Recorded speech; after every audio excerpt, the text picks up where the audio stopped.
Hey guys, welcome back to another video. First, I'd like to start the video off by apologizing. I know I haven't posted in a while. I'm in high school, I play hockey. I'm trying to make it through school right now, but I digress. I do have a few videos planned for summertime. I'll be posting a lot more then, post a few vlogs, have a little bit of fun, joke around, probably get myself kicked out of a few places. But nonetheless, if you like the video, make sure you like, subscribe, drop a comment down below. Tell me what your favorite animal is. Don't be generic. Don't say like dog or wolf or something stupid. Like, really put some thought into it. I'm genuinely curious. Without further ado, let's jump right into it. So the story starts like this. It was summertime. It was a bright sunny day out. I called up my friend. I asked him if he could hang out. He said yeah. I talked to my mom. She says it's okay. So I run outside, grab my bike. I was like maybe 12 at the time. My friend was in the same grade, who, for the sake of the story, we'll call Jake. So I pedal as fast as I can up to Jake's house. We play Call of Duty, play outside for a bit. And I realized it was getting kind of late. It was around, I want to say, 4 o'clock. But, I decided to stick around for a while, continue playing. But 30 minutes later or so, my mom gives me a call. She wants me to come home. So I'm just like, all right, I'll go home. So I say goodbye to Jake, talk to him for a little bit before taking off and run outside, grab my bike, and I start pedaling down the street. Now, on our street, there's a stop sign. There's kind of like a two-way stop that you can go straight on or you can turn left or right. Now, like right on the corner of this like stop area, there's a house. At this house, I have another friend that lives there, but his older brother is extremely cruel, extremely racist. If you guys don't know, I'm actually biracial. I'm mixed. I'm black and white. Um, cue the comment section with the jokes, but extremely racist. And I was, like I said, I was only 11 or 12 at the time. He had to be maybe 14, 15. So I'm riding my bike down. I see him sitting outside. Now I already know that he's going to do something. Every time he sees me, he has something to say or something to do. And I get down there, he's hanging out with his friends, whatever. So I try to just almost run through the stop sign. I was trying to avoid him at all costs because I wasn't trying to, deal with any problems or anything that day. I was just trying to get home. I was having a good day. But as you know, I wouldn't be making this video if it went well. So I continue to try and get through the stop sign. I don't want to run through it, so I kind of do like a slow stop and then continue going as quickly as I can. But here's the deal. As soon as I was getting towards the stop sign, they saw me, they instantly hopped on their bikes and they started following me. So I passed my house because I avoided stopping. They're following me. I don't want to get hurt. I didn't know what they wanted. They were yelling stuff at me. They were yelling racial slurs, calling me things like a porch monkey, all stuff like that. Now, to be honest, I really didn't care all too much even then that they were being like that. It was more the fact that they were chasing me and that they were older than me and that it was a group of them that, I was kind of a little bit nervous about the whole situation. Now, a little more context to the story. Previous to this, I just got back from, I think, North Dakota or South Dakota, whatever one has Mount Rushmore. Sorry, I'm not, very good with geologic standpoints, stuff like that. Not very good with states, especially the Dakotas. But nonetheless, I just recently got back from that trip with my grandpa and my mom. And when we were up there, they got me a whip. And so I always had this whip with me, messed around with it. It was really loud, really fun to play with. But it was it was an actual whip. It, would hurt if I did anything. So I carried this whip with me. Now this is very important to the story. I continued to go around this turn that was on my left and kind of goes behind my house to another set of houses, and so like our backyards are connected and everything.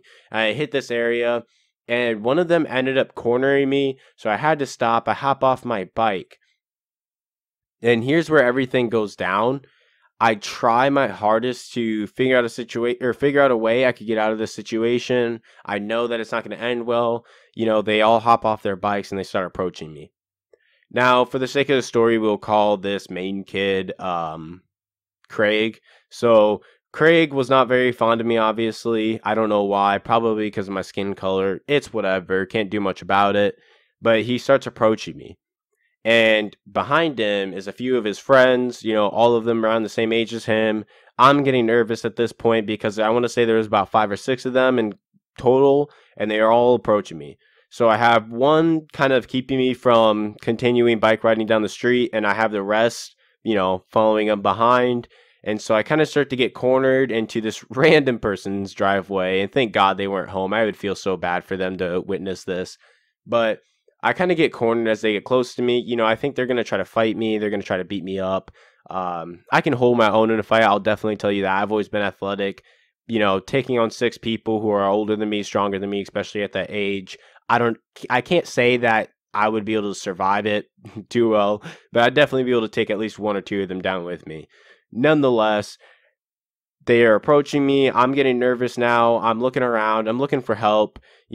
I was in complete shock. Like I said, I was going home. I was having a good day in complete shock. So I didn't even think to yell or scream or anything like that. I just keep looking around, looking for a way to get out of the situation. But they continue to approach me. So as they're approaching me, I think obviously that we're just going to get in a fight, whatever. But that's when I see in Craig's hand, he's holding a knife.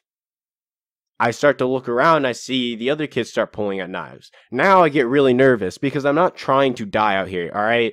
I'm too young. I'm 11, 11 or 12. I'm not trying to die at this age. I'm not trying to die young. I'm trying to live, drive fast, live fast, die last. That's what I live by. But obviously the situation wasn't in my favor. They were coming close to me. I'm cornered. I'm completely circled around at this point in this person's driveway, and they're closing in. However, it hits me that I still have my whip from, this trip that I took with my grandpa. So I pull out my whip, and now I'm cracking it at them as they're getting closer and closer and closer. They seem to be unfazed. They think it's probably a toy or something like that. But I promise you guys, while it was short, it was definitely a mean thing to be hit by. But they continue to close in. Finally, one of the kids go after me, specifically Craig. Craig comes running at me full sprinting speed with his knife out. He pulls it up kind of like, you see in the movies where they have the knife like facing backwards in a fist and they're like about to stab you. And he comes running at me about to stab me. And I remember kind of just closing my eyes and cracking that whip. And all I hear is a scream of pain. I hear the knife drop to the ground. His friends are kind of startled. They all stop, moving in on me. And from there, I guess a neighbor was watching or saw the situation from their window. If they were watching, thanks for coming in late, being fashionably late. I definitely respect you. No, they definitely saved my life here. All right, because I was being cornered with kids with knives, and they were very immature, and I'm sure he has some mental issues. Nonetheless, again, they, knife drops to the ground. He's screaming out in pain. The neighbor comes out. He's like, "What are you guys doing? Like, what's going on here? What's going on? Like, who are you? Why are you guys, like, chasing this kid with a knife?" And as he gets closer, you can kind of tell what the situation is. He starts to realize what's going on. He looks at me.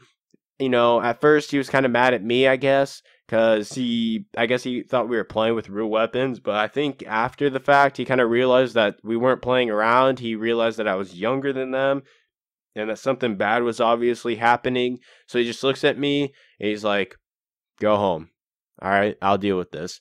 And so obviously, I'm not gonna, you don't have to tell me twice. I'm not just gonna ignore that. So I quickly run out to the street where my bike was. I grab my bike and I just start racing home. I race home. I run in. I look at my mom. I tell her the situation. She's obviously freaked out. She's mad. She's pissed.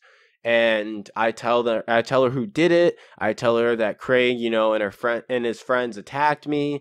That this was very scary, blah, blah, blah, blah, blah, that they're doing all this, and she's obviously pissed. So she instantly storms out the front door. I watched from the front window of our living room as she storms down the street, not even walks, storms down the street and goes up to their house. Now, I'm sitting here, I'm thinking, what's going to happen? Is the police going to get called? I would hope that they would. This was an attempted murder. Even with kids, it's pretty serious, obviously. But she comes back, you know, I find out that his parents ended up blaming it on me.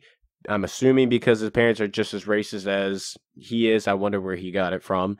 But his parents ended up blaming me for the whole situation. I asked my mom if she was going to call the police, but she decided just to let it go. Obviously, I was very mad at this because, again, it was an attempt on my life. It was very terrifying. It was very nerve wracking, especially for being so young.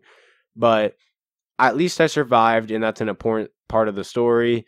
I guess the moral of the story here would be if you ever put in a situation where you're being chased by somebody with a knife, carry a whip. If you don't have a whip, hope that you survive. That's all I can say. But yeah, that's pretty much it for the story. Now, I've been asked this question a lot recently.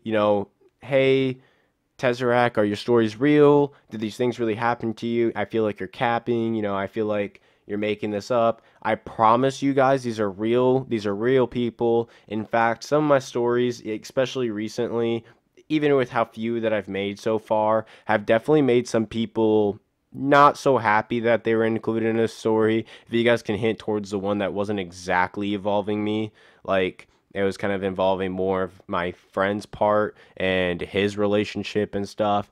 Definitely ruffles a few feathers, but you know, what can you say? Like, I was still involved, and so I'm going to tell the story. Now, if it's their story, I'm always going to ask first, but if I'm going to be involved in a situation, you're automatically giving me the rights to make a story about it, make a video about it. So, yes, these stories are definitely real. I don't make my stories up. I definitely do not need to.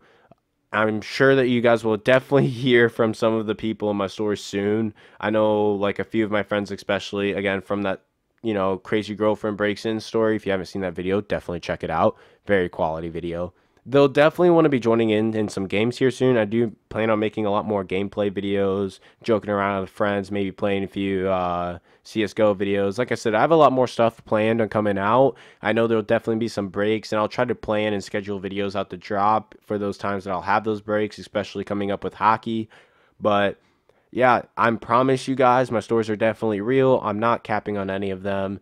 I wish that I could have proof, but my only proof are my witnesses. But obviously having a lot of witnesses, especially from different stories and everything, covers you a little bit. But anyways, if you guys enjoyed the video, make sure you guys drop a like down below, subscribe. Again, comment down below what's your favorite animal. I'm gonna have to say mine's a koala because they're probably one of the dumbest creatures on earth. I'm not gonna go into detail on that. I don't have enough time in my video to talk about the philosophy behind how stupid a koala is. Yeah, I'd probably go a koala because they're stupid and I think it's funny and adorable. But anyways, guys, thank you guys for watching. See you guys next time. Peace!